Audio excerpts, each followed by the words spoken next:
On April the 12th, 1943, I was taken to court.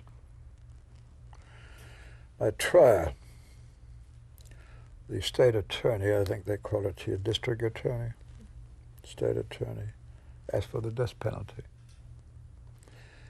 My father, it was the first time I saw my father and my mother. My mother couldn't control herself, so she was crying. My father didn't quite know what to do. He had two attorneys. When he recommended the death penalty, I know they kind of jumped over and held my arm and said, "That's not the last word." Then kind of the judge and the state attorney and somebody else, some functionary, they kind of argued about whether it was looting or whether it was theft. The idea was that the two had different consequences.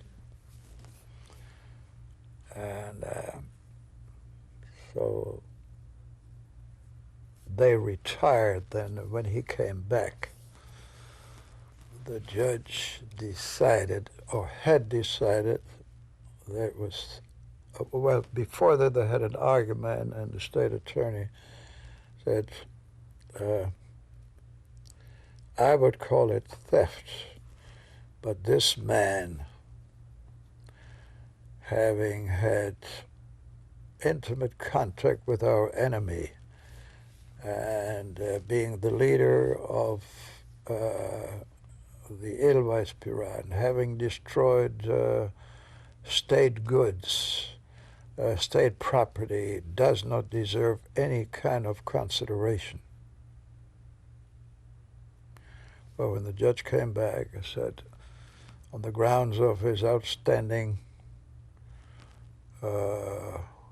involvement in athleticism and considering the age and the circumstances, I condemn you to 1 to 4 years in prison.